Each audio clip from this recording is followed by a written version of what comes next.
Baru 13 mahasiswa ya. Baru 13 mahasiswa ini. Masih jauh dari yang seharusnya.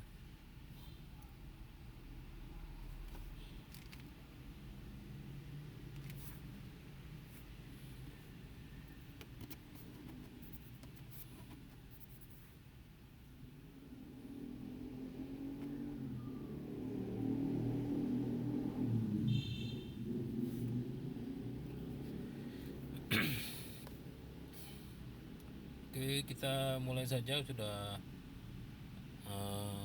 8.15 ya. Saya mulai tatap muka kelima hari ini.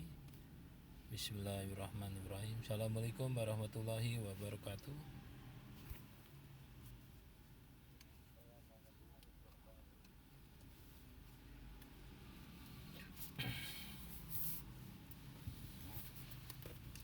Saya langsung share screen ya.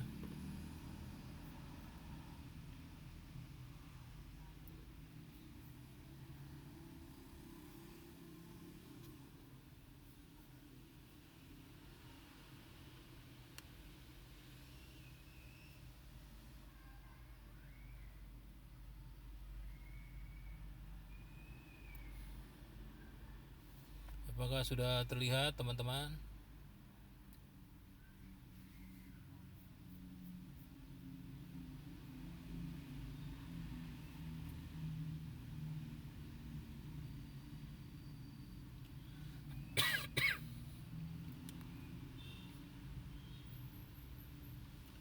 Halo, apakah sudah terlihat?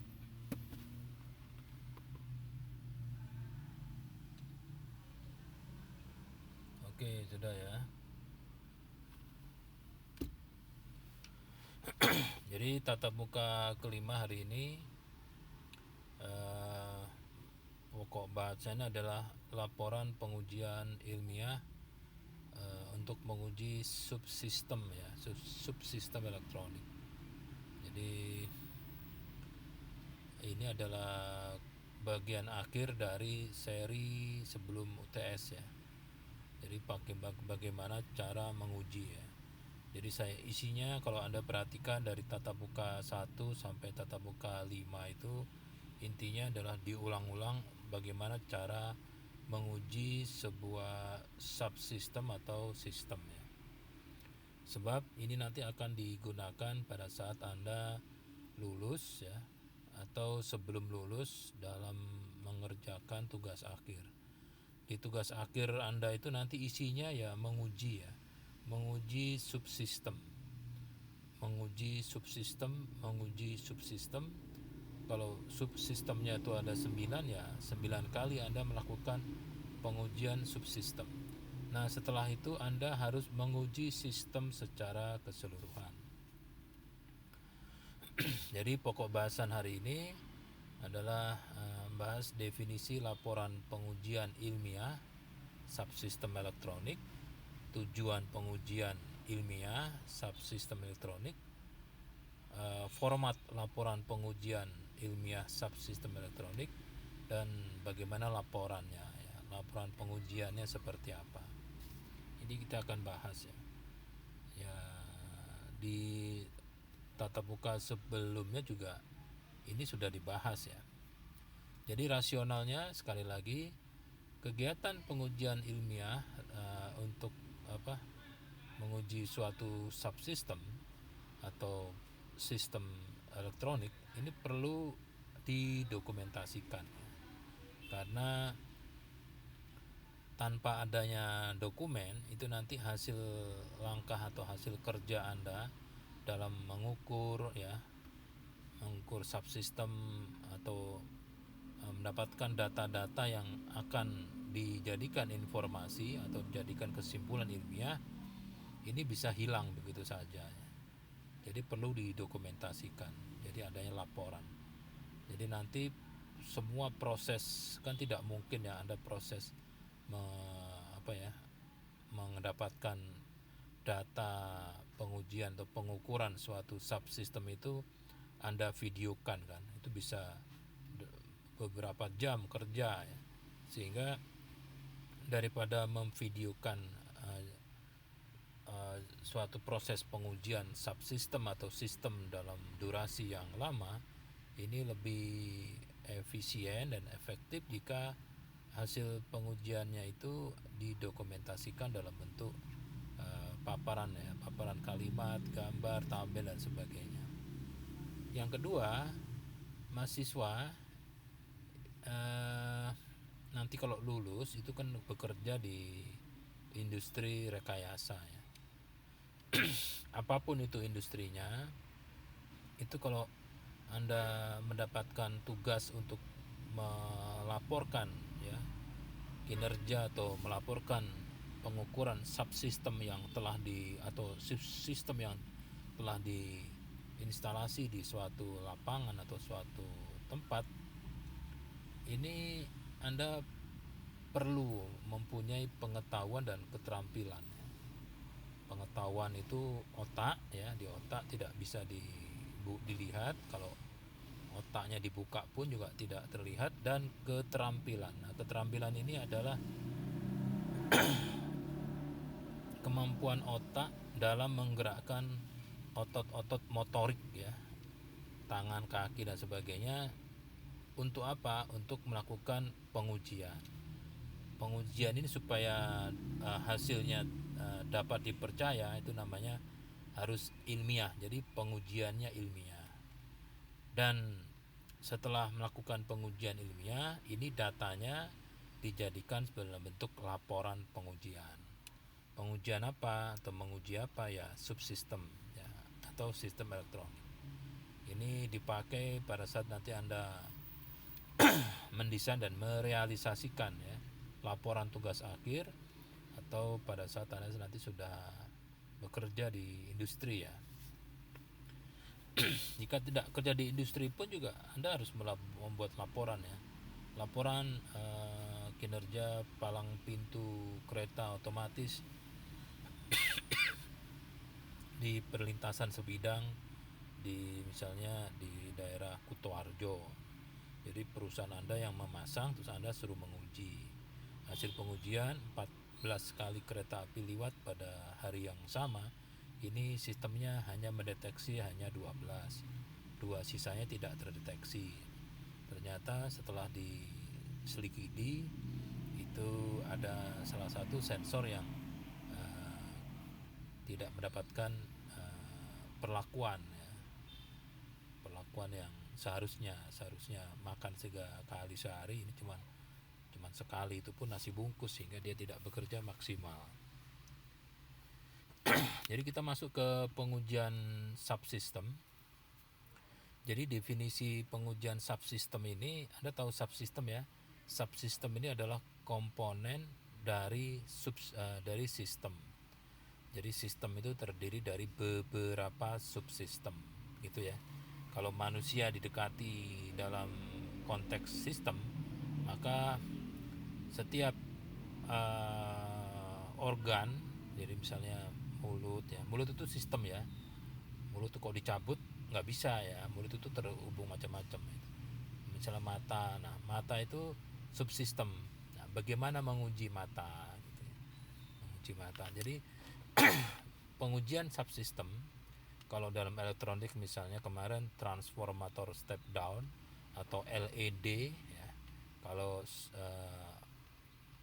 sistem PJU, penerangan jalan umum, itu panel surya, itu subsistem.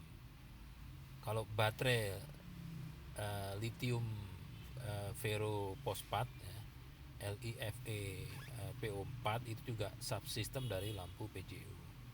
Atau baterai manajemen sistem, itu adalah subsistem. Jadi apa sih definisi pengujian subsistem? Jadi definisinya adalah kegiatan empiris ya. Empiris itu dikerjakan sendiri itu oleh kelompoknya. Iya, boleh. Jadi dalam kelompoknya. Jadi kegiatan empiris, jadi bukan mendapatkan hasil dari pengujian orang lain, itu maksudnya begitu ya. Walaupun dia kan orang lain Pak, ya dalam satu tim kan. Satu tim nanti laporannya satu ya, laporannya satu, itu nanti dipakai membuat laporan masing-masing. Jadi seharusnya kalau pengujian subsistem ini ya sendiri-sendiri ya, tidak dalam, kalau kelompok itu tidak mungkin ya, satu kelompok 17 orang itu sama-sama bareng megang voltmeter digital kan enggak. Jadi satu-satu mengukur lah gitu ya. Jadi mempunyai pengalaman ya, pengalaman bermakna dalam mengukur. Kegiatan empiris untuk mendapatkan data hasil pengukuran, mendapatkan data. Tentunya kalau mendapatkan data hasil pengukuran itu ada alat ukurnya gitu ya. Kalau tidak ada alat ukur ya bullshit ya, tidak bisa. Hasil pengukuran suatu subsistem elektronik. Nah, subsistem elektronik di mari adalah subsistem elektronik yang diuji gitu. Sehingga dari data-data yang dihasilkan ini dapat dianalisis dan kemudian dapat disimpulkan apakah subsistem yang diuji ini mempunyai spesifikasi yang masuk dalam kriteria subsistem yang benar. Jadi subsistem yang benar itu seperti apa? Jadi kalau misalnya ya baterai lithium ferrofosfat itu mempunyai tegangan minimal 2,8 sampai 4,2 misalnya ya. 2,8 sampai 4,2. Kalau diisi penuh itu 4,2. Kalau habis itu minimal 2,4. Tapi kalau setelah diisi penuh terus diukur tegangannya 2,1, berarti itu baterai lithium fosfat yang sudah rusak. Jadi kalau Anda mendapati bahwa di sistem Anda itu ada baterai lithium fosfat itu LiFePO4, itu kalau diukur tegangan DC-nya tanpa beban itu harus berada di antara tegangan 2,4 sampai 4,2. Jadi memenuhi kriteria baterai LiFePO4 yang benar gitu. Nah, ini yang benar ini mengacu kemana? Mengacu ke fungsi subsistem dalam sistem elektroniknya gitu. Jadi kalau mata itu ya mengacu ke mata yang benar itu pada fungsinya di manusia gitu. Kalau lithium polimer ya tadi baterai itu ya di sistem PGU-nya. Kalau speaker fungsinya di audio amplifier sebagai apa. Tapi kalau speaker dalam suatu sistem meja makan itu bukan menghasilkan suara tapi untuk ganjel kaki meja yang satu lain hal setelah banjir dipotong 4 cm ya supaya tidak kulik-kulik itu mejanya diganjel speaker. Nah, itu beda-beda fungsinya dalam sistem elektroniknya. Jadi definisi pengujian subsistem ini mempunyai beberapa kata kunci. Yang pertama adalah data pengujian ini harus dilakukan sendiri atau empiris. Yang kedua, nanti datanya ini mengacu ke spesifikasi, mengacu untuk membuat spesifikasi dari subsistem. Dan hasil dari spesifikasi subsistem yang dihasilkan dari atau disusun dari pengujian ini dibandingkan dengan kriteria subsistem yang benar mengacu ke fungsi subsistem tersebut dalam sistem besarnya. Nah, kalau dia masih masuk dalam speknya, nah berarti ini kriterianya memenuhi. Tapi kalau di luar itu kebanyakan di atas atau di bawah ini tidak memenuhi. Tapi kalau di atas tuh lebih baik ya. Tapi yang kita lihat yang di bawah. Kalau di bawah spek, nah itu biasanya jangan dipakai ya. Pengujian ini menghasilkan bahwa subsistem yang diuji tidak memenuhi kriteria. Misalnya kalau beli Pertalite itu kan subsistem dalam kendaraan ya, kendaraan bermotor yang menggunakan motor bensin, motor bahan bakar.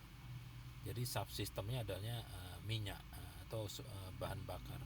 Bahan bakarnya kalau mesin Euro, misalnya standar Euro 2 ini harus oktannya misalnya 90. Dikasih Pertalite, beli di SPBU, di situ tertulis Pertalite itu oktan 90, tapi kok ngelitik, kalau klotok-klotok gitu mesinnya. Pada saat diuji itu ternyata oktannya 86,9. Nah, ini tidak memenuhi kriteria bensin yang ditulis dalam sistem kendaraan. Jadi kalau Anda beli kendaraan bermotor, di situ ada, ini pakai bensin loh, bukan pakai ketoprak. Ini bukan pakai listrik, ini pakai bensin. Nah, bensinnya ini terserah ya namanya apa, pokoknya oktannya itu minimal 90. Mau pakai ini Pak, vodka, terserah, pokoknya oktannya 90 minimal. Nah, ini ternyata oktannya 86,9. Nah, berarti tidak memenuhi kriteria. Jadi jangan komplain kalau mobilnya tidak bekerja dengan sempurna. Itu kata yang bikin mobil. Oke, sampai sini ada pertanyaan untuk pengujian subsistem. Definisi pengujian subsistem dulu.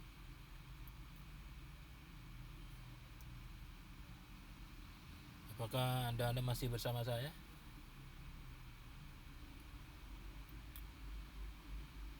Oke. Yang berikutnya adalah definisi laporan. Laporan itu apa? Ini laporan tidak bisa berdiri sendiri ya. Laporan A, laporan B, sampai Z ya, E to Z, laporan apa. Jadi definisi laporan itu adalah kumpulan kalimat. Anda tahu kalimat ya, kalimat itu kumpulan kata. Kata itu kumpulan huruf. Kumpulan kalimat nanti akan membentuk suatu paragraf. Kumpulan paragraf itu menjadi laporan. Jadi kumpulan kalimat dengan sistematika tertentu. Sistematika itu cara penulisan ya. Huruf di awal kata, di awal kalimat, di awal paragraf itu huruf awalnya harus huruf besar. Ditulis dari kiri ke kanan, bukan kanan ke kiri. Ada hurufnya, ada jenis hurufnya, ukuran font dan seterusnya. Dan kalimat-kalimat tersebut ini mendeskripsikan, yaitu menjelaskan apa, hasil. Jadi hasil itu artinya sudah selesai ya. Mendeskripsikan hasil suatu proses kegiatan apa ya nggak tahu, yang jelas kegiatan tersebut mempunyai tujuan tertentu, itu laporan. Jadi kalau laporan perjalanan adalah kumpulan kalimat menjadi suatu paragraf kumpul-kumpul menjadi suatu cerita yang mendeskripsikan suatu proses kegiatan perjalanan dari Jakarta ke Gunung Bromo untuk halan-halan 7 hari 14 malam. Gitu. Itu ada hari pertama, malam kedua, hari pertama, malam keempat, itu banyak di situ. Jadi dilaporkan. Ini laporan seperti itu. Nah, kalau kegiatan ilmiah ini kan sudah dibahas di sebelumnya ya. Jadi suatu pernyataan, bukan pertanyaan ya, pernyataan. Suatu pernyataan atau statement yang dapat diterima oleh logika atau akal dari manusia-manusia yang masuk dalam kelompok bidang ilmu elektronik, bukan bidang yang lain ya. Jadi gitu ya. Mengapa pernyataan tersebut diterima logika atau akal manusia dalam kelompok bidang ilmu elektronik?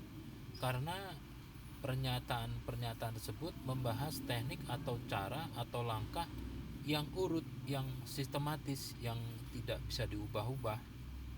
Dan ini untuk membuat atau menghasilkan sesuatu. Jadi misalnya membuat adaptor, itu langkahnya begini. Nah, itu tidak bisa diubah-ubah langkahnya. Dan langkah-langkah tersebut atau tekniknya atau cara atau langkah-langkahnya dapat dilihat oleh panca indera, dapat dilakukan sendiri. Nah, ini namanya empiris ya, dapat dilakukan sendiri oleh orang yang lain dan hasilnya sama. Jadi dan dapat dibuktikan secara empiris. Itu kegiatan ilmiah. Jadi kalau misalnya dari kampus UNJ, kampus C ya, kampus B, benar ya, kampus yang di Rawamangun itu, pergi ke Dufan, itu pernyataannya diterima oleh akal, bisa ke Dufan. Naik apa? Naik motor. Naik motor lewat mana? Lewat jalan, menyusuri jalan bypass sampai di Yosudarso. Nanti kalau mau lewat Kemayoran, nanti lewat Landasan Pacu, nanti ambil flyover, turun flyover belok kiri. Gitu. Dan cara-cara itu sudah sangat spesifik ya, langkahnya jelas, dan kalau diikuti itu juga nyampe Dufan. Itu artinya kegiatan itu ilmiah. Jadi ilmiah itu bukan yang pakai mikroskop ya, bukan pakai lab, bukan. Kegiatan ilmiah itu ya masuk akal, ada langkah yang sistematis dan empiris ya, itu kegiatan ilmiah. Nah, kalau dijadikan satu definisi dari laporan pengujian ilmiah subsistem, itu definisinya menjadi sangat gemuk sekali. Jadi kumpulan kalimat ya, atau menjadi paragraf kumpul-kumpul menjadi suatu cerita menggunakan sistematika tertentu. Nah, sistematika tertentu ini tidak ada yang sama ya, tidak ada yang pasti, sehingga perlu saya berikan hari ini. Nah, kumpulan paragraf tersebut ini kalau dibaca ini akan mendeskripsikan, menjelaskan teknik, cara, dan langkah untuk mendapatkan atau menghasilkan atau memperoleh data-data hasil pengukuran yang dilakukan sendiri atau empiris terhadap suatu subsistem elektronik, sehingga data-data tersebut dapat digunakan untuk menyimpulkan apakah subsistem yang diuji itu mempunyai spesifikasi yang sesuai dengan fungsinya dalam sistem besarnya. Jadi kalau dalam suatu sistem penerangan jalan umum PJU berbasis solar cell, itu menguji baterainya, menguji LiFePO4, ini kita mendapatkan data hasil pengukuran. Nanti pengukuran itu akan mendapatkan spesifikasi baterainya. Nah, spesifikasi baterainya itu dilihat di sistem PJU-nya, itu baterai itu fungsinya sebagai apa? Menyediakan daya tegangan, menyimpan tegangan yang nanti digunakan untuk menggerakkan board dan menggerakkan lampu, dengan spesifikasi tegangannya harus 3,2 sampai 3,6. Kalau ternyata tegangannya 3,2 sampai 3,6 itu bertahan di area itu selama 12 jam dengan pada saat dialiri, dibebani dengan lampu LED, maka baterai tersebut pengujiannya dinyatakan berfungsi sesuai dengan keinginan dari sistemnya. Ini laporan pengujian ilmiah subsistem. Kalau diubah, dihilangi subnya, ya laporan pengujian ilmiah sistem ya sama juga gitu. Oke, sampai sini ada pertanyaan?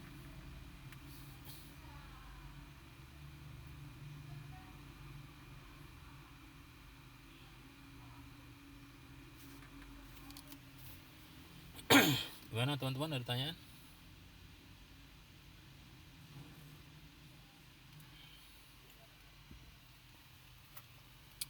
Oke, terus ya. Nah, sekarang masuk ke yang kedua ya, materi pokok bahasan kedua, tujuan pengujian ilmiah. Tadi kan definisi pengujian ilmiah subsistem. Tadi definisi laporan pengujian ilmiah subsistem. Sekarang tujuan pengujian ilmiah.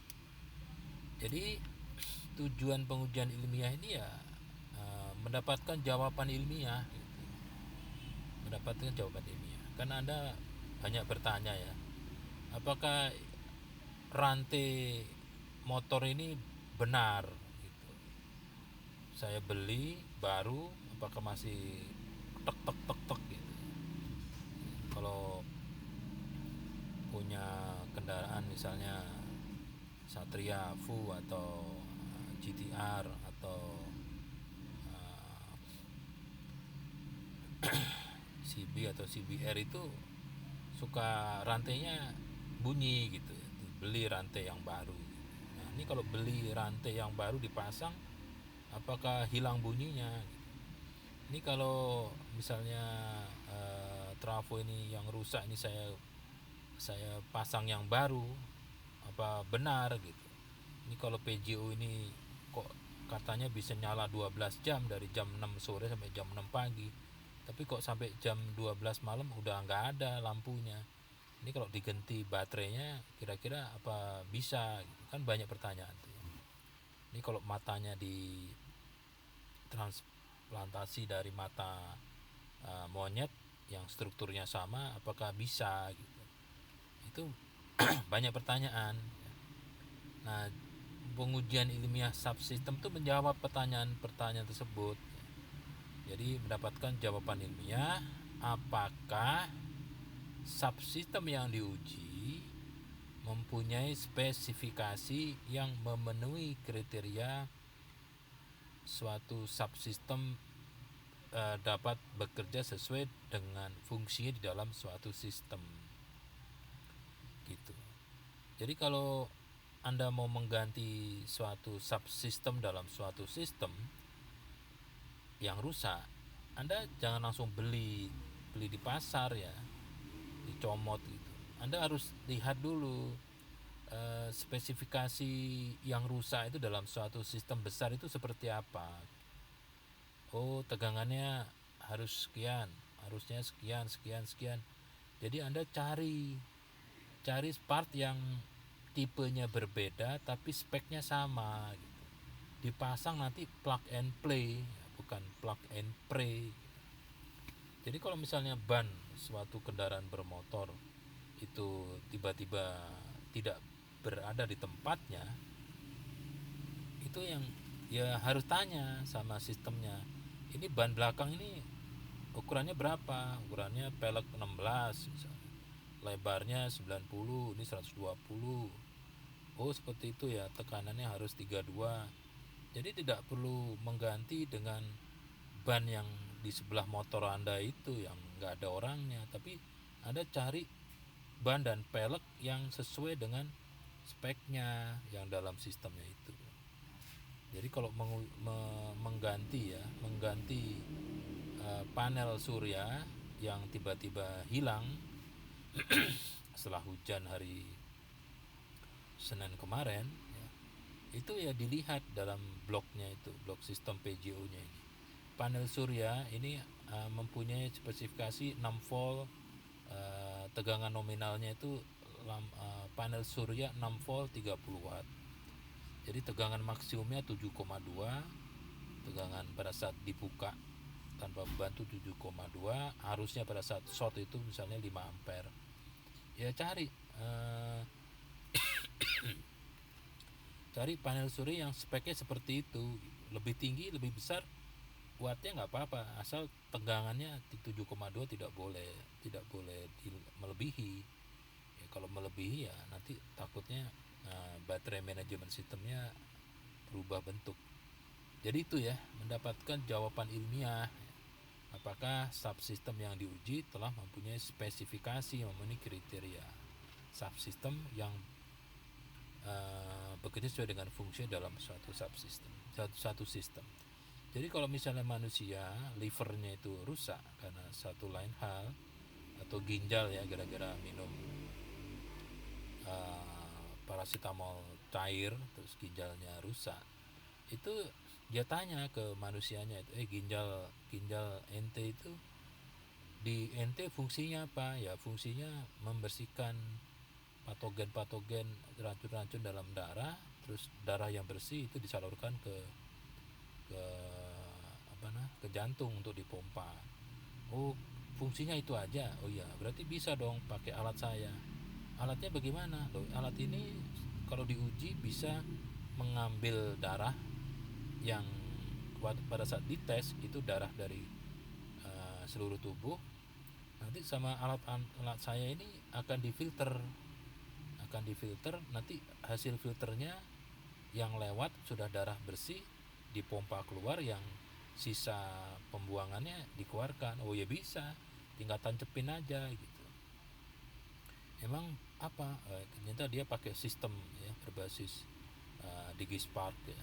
Bentuk jadi ukurannya 60 kali 60 kali 60 cm, pakai listrik 5 volt. Berarti alatnya dibawa-bawa terus ya gitu.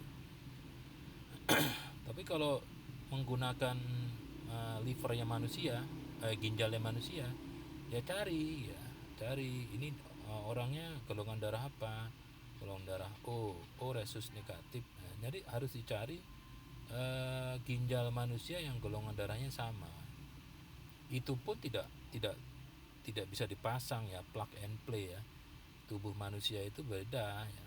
Tubuh manusia itu kalau mendeteksi ginjal baru, ginjal itu pada saat terhubung ke jaringan saraf manusia yang baru, dia akan ada protokoler. Hey, saya ginjal nomor seri ini.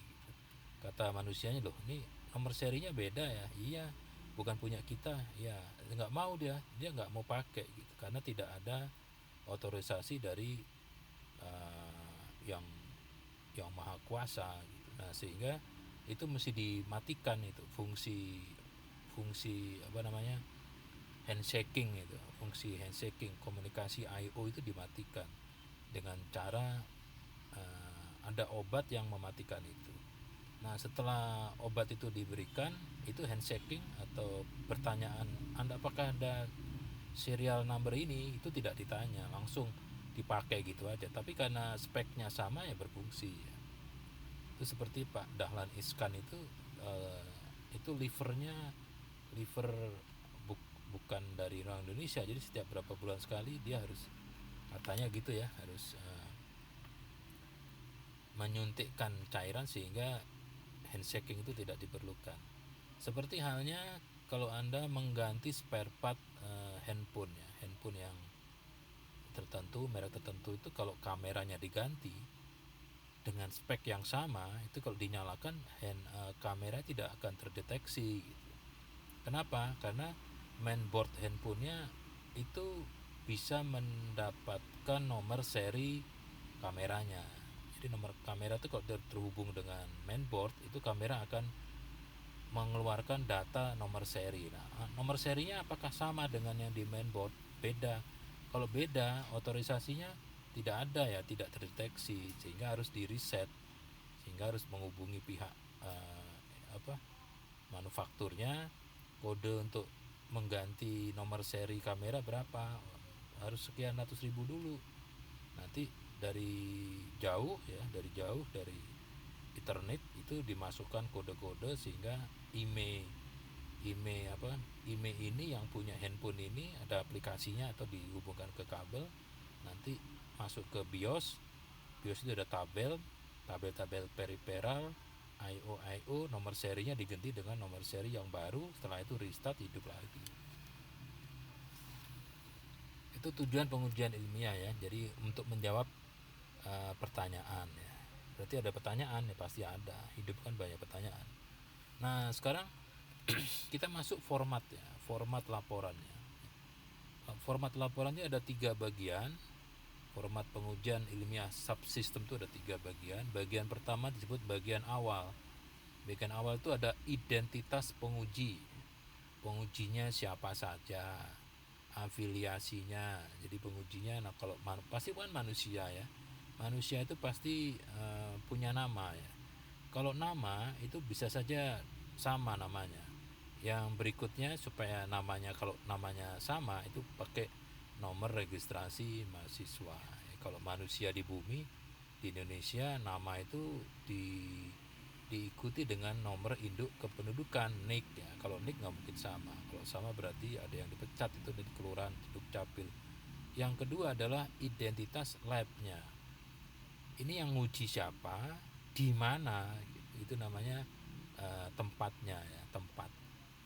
Tempat itu ya harus ada di muka bumi segini banyak luas ini, di mana. Lab elektronik, ya lab elektronik dari kerajaan mana gitu. Ada sebut kerajaannya gitu. Yang kedua waktu, kapan ngujinya ya, tahun lalu, tahun yang akan datang, atau sekarang. Jadi waktunya disebut. Jadi waktu pengujian itu pada hari Kamis tanggal sekian tahun bulan sekian tahun sekian, dilanjutkan pada tanggal sekian sekian sekian, jadi lamanya sekian misalnya ya, dan menggunakan peralatan pendukung apa saja gitu ya. Jadi misalnya voltmeter, ampere meter, lumen meter, power supply ya, dan sebagainya. Terus yang ketiga adalah subsistem yang diuji itu apa. Jadi pesakitannya ya, pesakitannya itu apa, misalnya baterai lithium polymer fosfat LiFePO4 itu yang diuji nomor seri, harus ada nomor serinya. Jangan-jangan kalau baterai itu kan banyak, sekilo banyak, 1 kilo itu mungkin bisa 16 baterai, yang mana gitu, yang nomor ini pak, nomor seri. Emang ada nomor seri ya baterai? Ya ada ya, pabrik juga nggak bego-bego amat. Kalau baterai ABC itu rusak, terus dibilang ini baterai ABC rusak, pabrik tidak begitu saja mau nerima. Dia akan cek, ini bukan ABC-nya saya, tapi nomor seri ini bukan saya, bukan diproduksi oleh kami, jadi ini produk impor. Anda menuduh kami yang buat. Oh iya benar pak, ini impor gitu. Waktu kemarin beli buah ada baterainya, ya baterai bekas dipakai. Itu identitas subsistem yang diuji. Jadi intinya subsistem yang diuji itu harus ada nomor registrasinya, nomor serialnya gitu. Semua subsistem pasti ada nomor serinya. Terus tujuan pengujian, buat apa pengujian gitu. Untuk menguji apakah mempunyai spek sesuai dengan spek sistemnya gitu ya. Itu seperti itu. Itu bagian awal. Sampai sini ada pertanyaan bagian awal?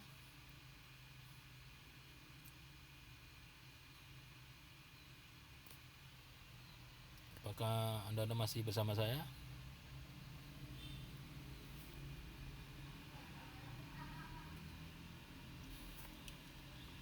Oke ya. Terus ya. Nah, ini bagian format pengujian ilmiah subsistem yang proses yang kedua. Makanya bagian kedua ini proses pengujian. Nah, di proses pengujian ini ada definisi subsistem. Jadi subsistemnya itu definisinya apa gitu. Jadi misalnya panel surya ya. Panel surya tadi kan di awal sudah panel surya buatan ini gitu ya. Nomor serial ini. Terus di proses pengujian, sebelum menguji itu Anda harus tahu dulu definisi subsistem panel surya. Panel surya ya, jadi dijelaskan ya secara singkat aja. Panel surya dengan merek tipe apa, nomor seri apa, dibuat oleh ini adalah suatu perangkat elektronik yang berfungsi merubah cahaya matahari menjadi arus listrik dengan tegangan dari sekian sampai sekian volt dengan arus sekian sampai sekian ampere. Itu definisinya. Mengacu kemana?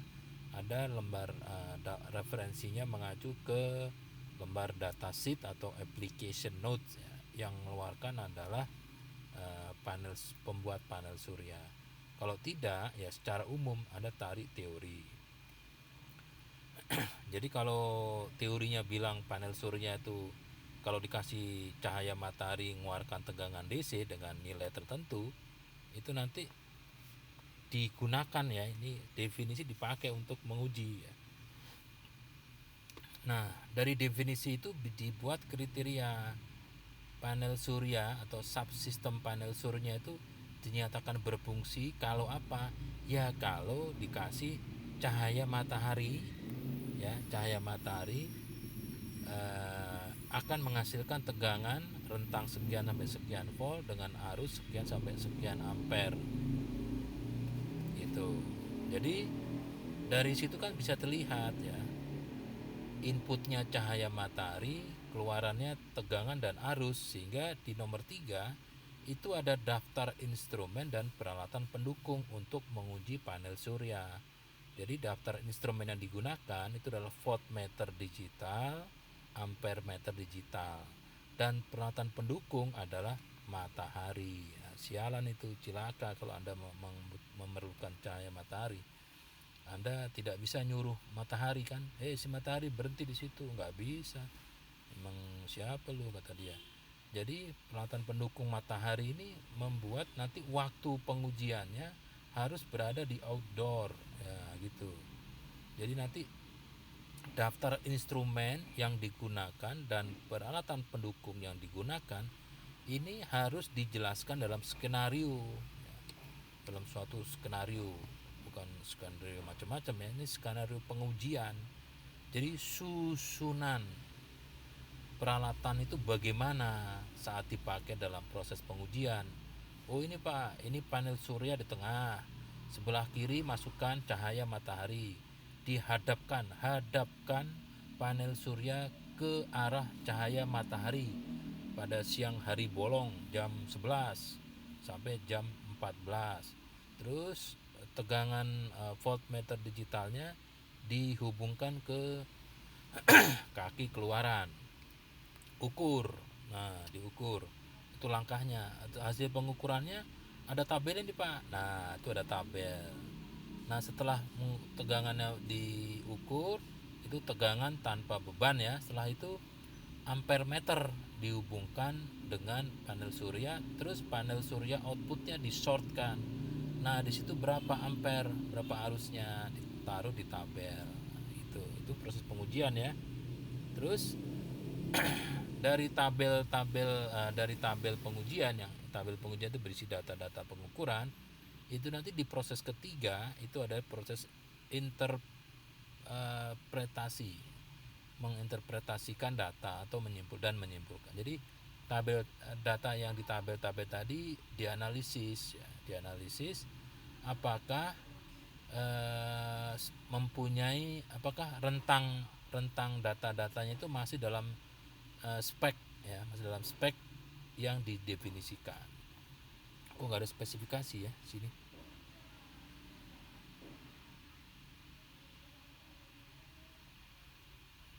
Seharusnya ada spesifikasi di sini ya, daftar. Nah ini sebentar saya tulis dulu ya. Ini seharusnya ada spesifikasi. Nah di sini ada spesifikasi, kriteria subsistem yang benar. Nah, ini benar, ini belum ya, pantas.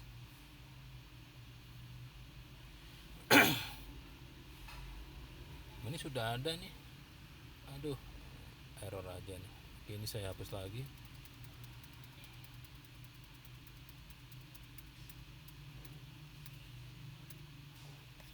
Oke, sudah ada tadi. Jadi setelah definisi kan sudah kita membuat kriteria ya.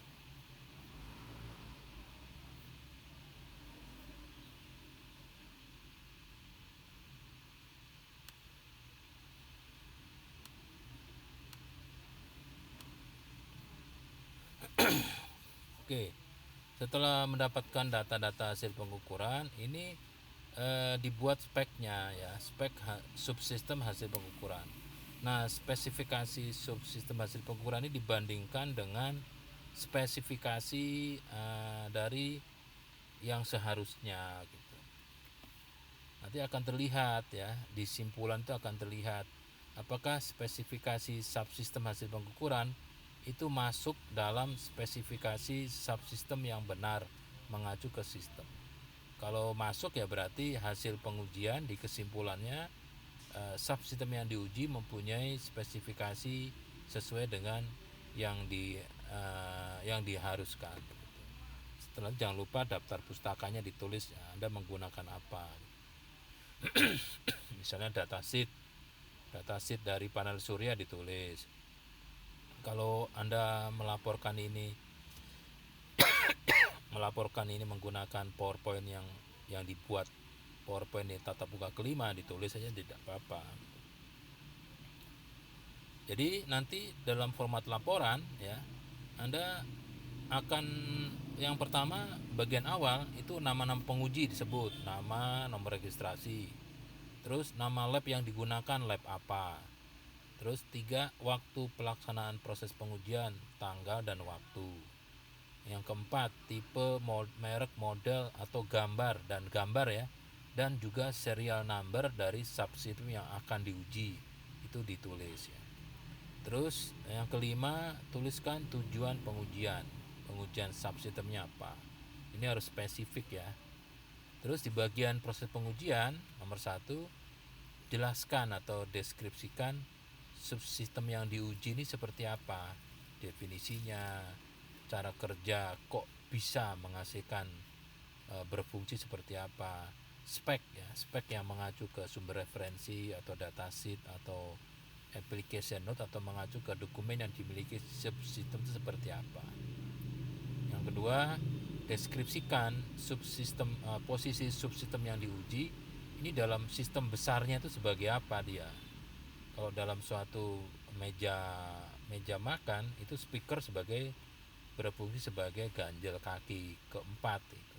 Tapi kalau speaker dalam sistem audio ini berfungsi sebagai merubah getaran listrik menjadi getaran suara mekanik.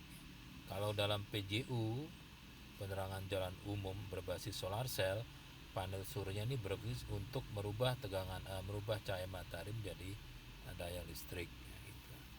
Terus nomor 3, deskripsikan fungsi-fungsi yang dapat dikerjakan oleh subsistem yang diuji ya. Jadi misalnya speaker itu fungsinya apa gitu. Jadi kalau baterai dalam PJU fungsinya apa, ban dalam mobil itu fungsinya apa gitu.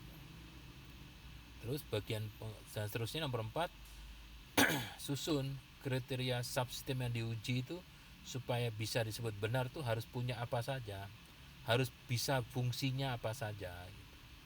Gitu ya. Jadi kalau lampu LED dalam panel surya itu fungsinya ya menghasilkan cahaya dengan luminasi sekian lumen sampai sekian lumen.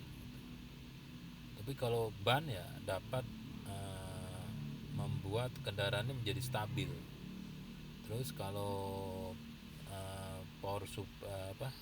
trafo transformator step down dalam power supply itu menurunkan tegangan AC 220 menjadi tegangan AC 12 volt AC gitu.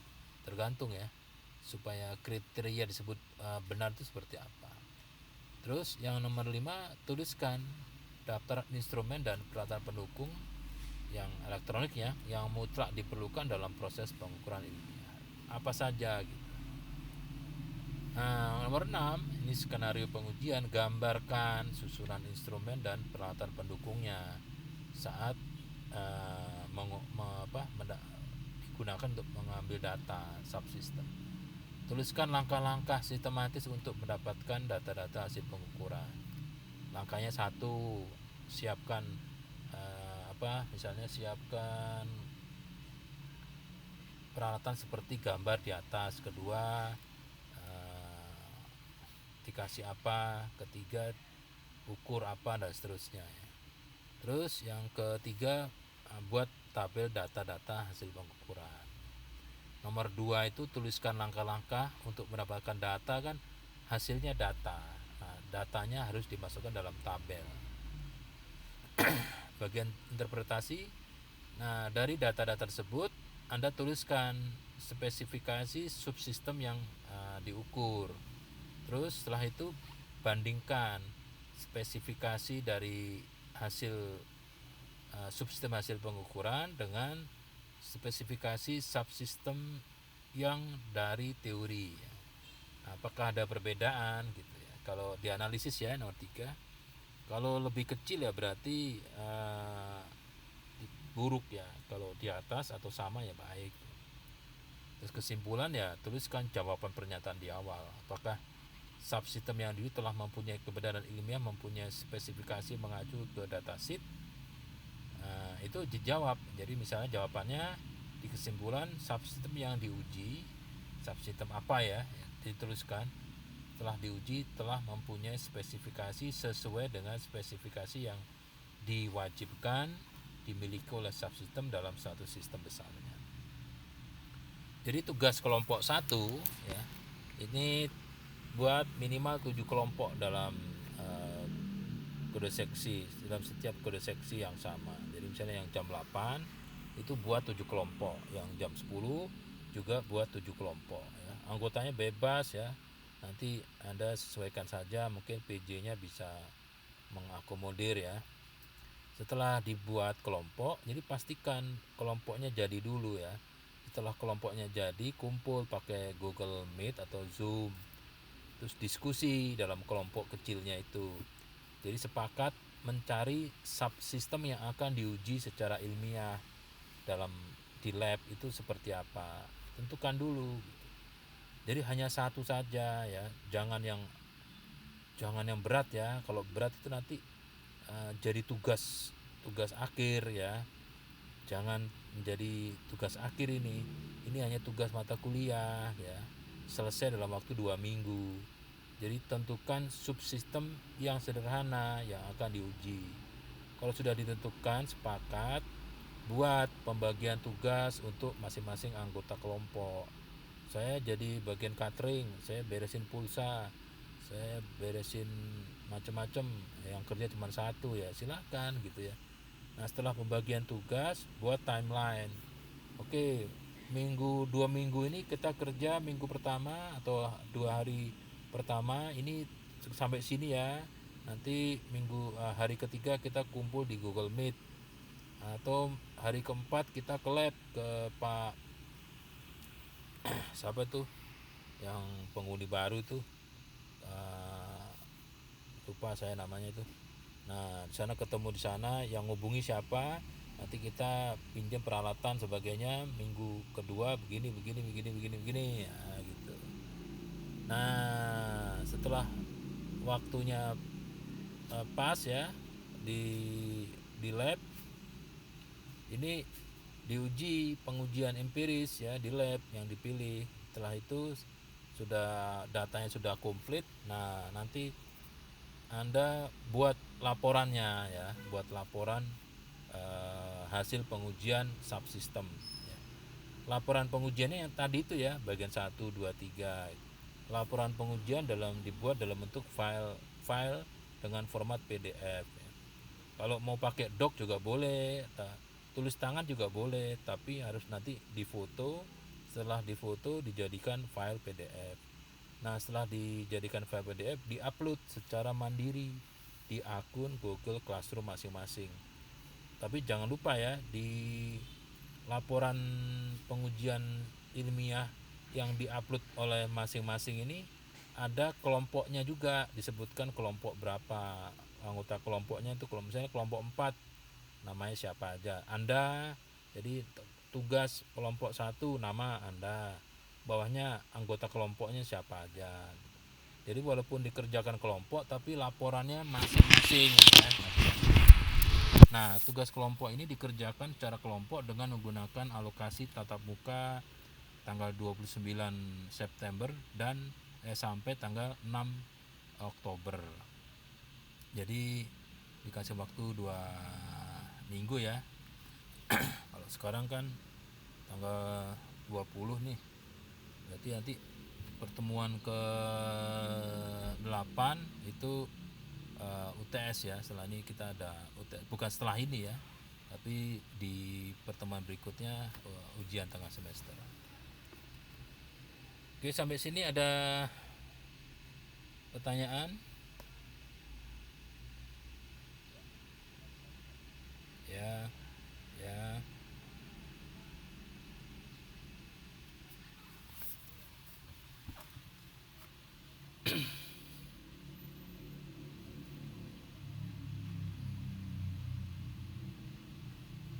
Maksudnya gimana nih?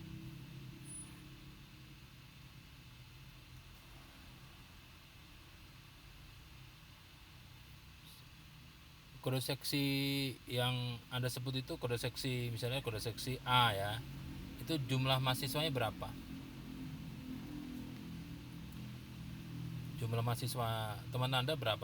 Satu angkatan di kode seksi. Nah 48 jadikan 7 kelompok gitu aja.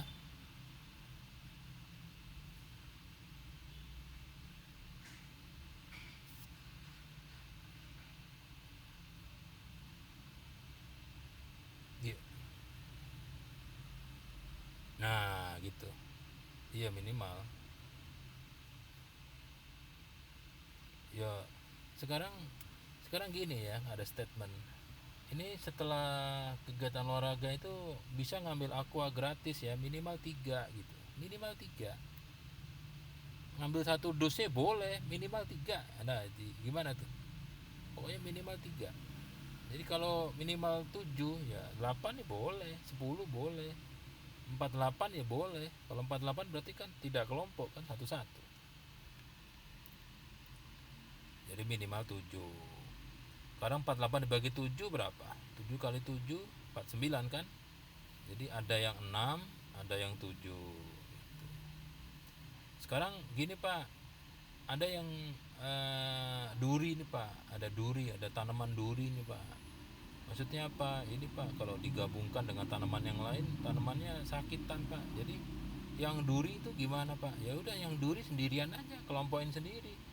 Jadi nanti kelompoknya jadi 9. Gak apa-apa juga gitu. Kan saya tidak menyebut minimal jumlah mahasiswa dalam kelompok.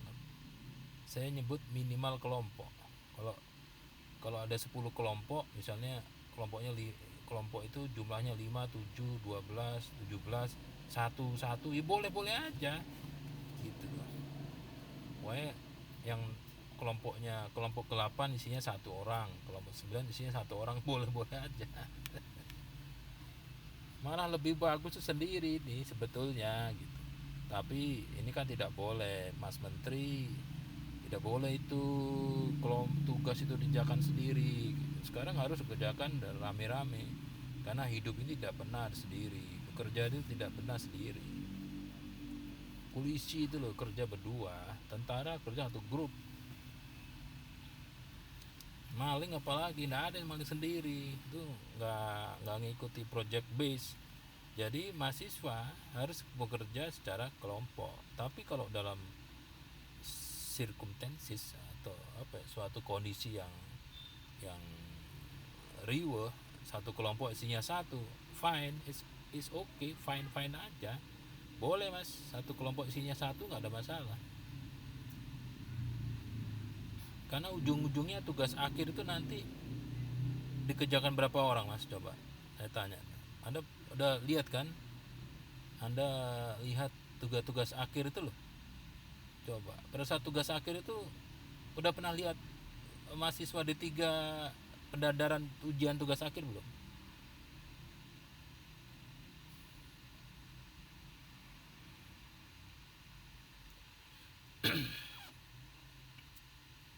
Bukan, masing-masing diuji, membuatnya itu loh. Tugas akhir itu namanya ada berapa mahasiswa? Nah, 2 kan? Jadi tugas akhir itu dibuat oleh 2 orang gitu. Tapi ngujinya mulutnya kan cuma 1, tetap aja satu-satu gitu. Jadi ya kalau tugas akhir itu dikerjakan oleh 2 mahasiswa, di perguruan tinggi lain 4. Jadi kalau ada jadwal 4 ujian itu udah 16. Kalau di sini ada 4 jadwal ujian tugas akhir 8. Nah, 8 mahasiswa atau 2 mahasiswa setiap tugas akhir, itu ada kalanya yang 1 bisa ujian, yang 1 nggak bisa ujian karena mata kuliahnya ada yang kurang, sehingga tugas akhirnya topiknya sama tapi dia diuji semester berikutnya. Nah, kayak sendiri-sendiri gitu loh. Jadi sebaiknya sih sendiri-sendiri gitu sebaiknya. Tapi saya tidak ngikuti aturan Mas Menteri. Jadi lebih baik ya minimal 7 kelompok, lebih boleh. Kalau satu kelompok kan nggak pantas juga, 48 satu kelompok. Nanti betul-betul ada apa namanya, bagian catering nanti. Gitu ya, minimal 7 kelompok. Oke, ada lagi pertanyaan?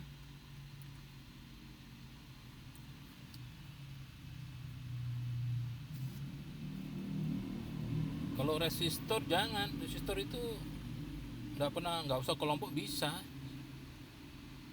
Resistor itu cuma dikasih alat ukur 1, pakai tangan 2 aja sudah bisa. Harus yang di atas itu. Sebab resistor tuh apakah ada nomor serinya?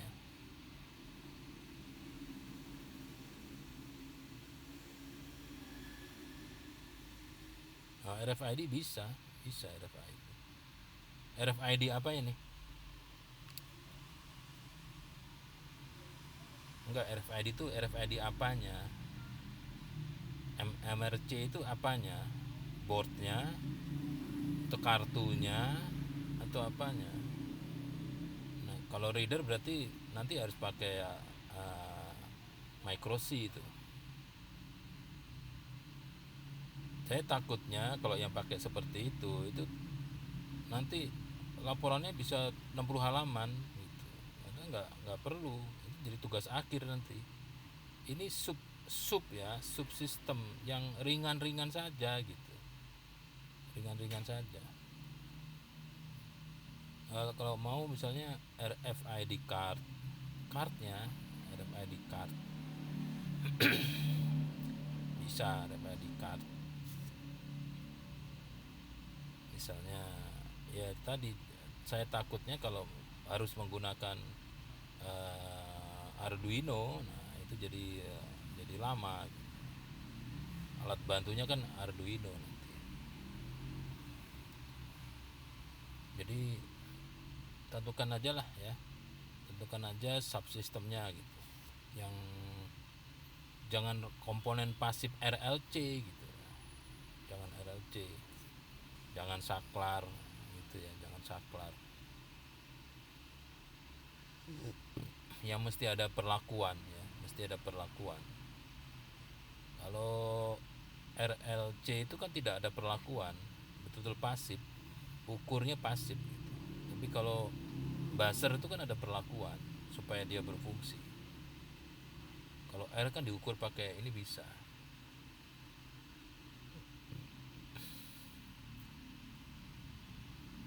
Jadi tentukan saja. Dalam hal tanya Pak, dalam nanti ini berpeluang kalau 2 kode seksi kan kali 7 aja kan, pakai cara bego aja, 7 kali 2 14. 14 itu pasti ada peluang subsistemnya yang sama. Ya kalau sama nggak ada masalah gitu, asal jangan sampai subsistemnya sama terus laporan itu kalau dibandingkan katanya sama. Sebelah kiri katanya 15.000 kata, ini sebelah kanan juga 15.000 kata. Yang beda itu hanya namanya, nama mahasiswa. Nah itu nggak boleh. Jadi ya harus, kalau subsistemnya sama, misalnya buzzer, masuk buzzer segitu banyak buzzer semua sama. Buzzer itu kan banyak tipe gitu, mereknya banyak, frekuensi banyak. Kayak bel ya, bel di kendaraan bermotor itu bisa. Nah bel itu kan 12 volt, mereknya macam-macam gitu. Terus habis itu frekuensi yang dikeluarkan juga macam-macam. Ya kalau toh nanti, kalau saya sarankan ya 14 kelompok itu, atau jumlah ketua-ketua kelompok atau PJ-nya itu membuat tabel, terus dibikin kelompok. Kelompok 1 pentolannya aja, kelompok 1 siapa, kelompok 2 siapa orangnya, ketuanya. Jadi dapatlah 14 kelompok. Nah 14 kelompok itu mengisi dalam suatu WhatsApp grup mahasiswa D4 ini. Jadi misalnya kelompok kode seksi yang pertama, kelompok 1 itu bel motor itu tipenya ini, frekuensi sekian. Nah yang duluan itu, yang kedua buzzer 4 kHz tipe ini. Terus yang ketiga misalnya ada relay, yang keempat misalnya LM35, terus yang keenam LM7818, yang ke 7 LM7803. Nah kan beda-beda itu ya, beda-beda, jadi masih banyak gitu loh. Jangan sampai sama, kalau toh sama nggak apa-apa juga. Jadi misalnya saya pakai 7812, yang kelompok yang di kelas yang lain 78L12, ada lagi 78M17, nggak ada masalah. Tapi beda gitu, beda spek ya, beda spek, beda model model. Saya lampu pak, lampu panel surya, terus ada 4 kelompok yang sama pak. Iya nggak apa-apa, yang satu 12 watt, yang satu 100 watt, yang satu 10 watt, yang satu 25 watt. Ini kan beda itu. Tapi kalau 4 kelompok menggunakan panel surya yang sama persis gitu, kalau ditimbang dibagi 4 itu sama jumlahnya beratnya, itu nggak boleh. Itu ya teman-teman ya. Jadi subsistem tuh banyak ya. Carilah yang bisa dikerjakan dalam waktu cepat secara kelompok ya. Pilihlah kelompok ya. Kalau ketemu kelompok yang tidak sesuai, nah ini kita latihan gitu. Emangnya nanti kalau kerja tuh dapat kelompok yang baik? Enggak. Kalau kerja tuh kelompoknya waduh, ada yang gigit ya, ada yang ngarungin dan segala macam. Jadi biasakan untuk bisa seperti tisu ya, meresap ya, meresap di mana-mana, di comberan, di parfum, di nasi, di sop dan sebagainya. Jadi latihan. Ternyata yang kalau Anda membuat kelompok dan Anda ikut aktif dalam kelompok, Anda akan latihan, nanti akan bekerja. Pada saat Anda lulus nanti insya Allah bekerja itu udah siap. Wah ini kelompok kayak begini nih, pasti ada begini, oh sudah ada benar, jadi terbukti. Latihan ya, pengalaman belajar. Mas Menteri bilang pengalaman belajar, bukan nilainya ya, nilai mah gak penting, yang penting pengalaman belajar. Itu teman-teman, ada pertanyaan?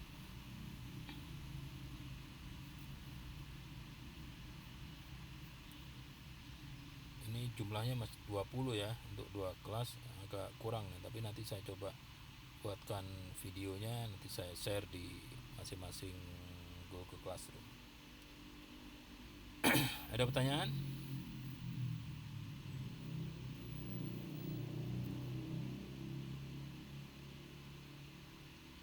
Oke, kalau tidak ada pertanyaan saya akan akhiri ya. Benar nggak ada pertanyaan? Oke ya, nggak ada pertanyaan ya. Kalau tidak ada, sampai di sini pastikan Anda melihat Google Classroom. Di situ ada deskripsi materi tatap muka kelima, ada tugas kelompok 1, dan nanti mungkin ada UTS ya. UTS Anda bisa kerjakan kapan saja, nanti ada deadline-nya. Oke, sampai jumpa minggu depan. Selamat pagi. Assalamualaikum warahmatullahi wabarakatuh. Oke, terima kasih yang sudah membuat linknya, Mbak Maulia ya. Saya langsung leave call ya.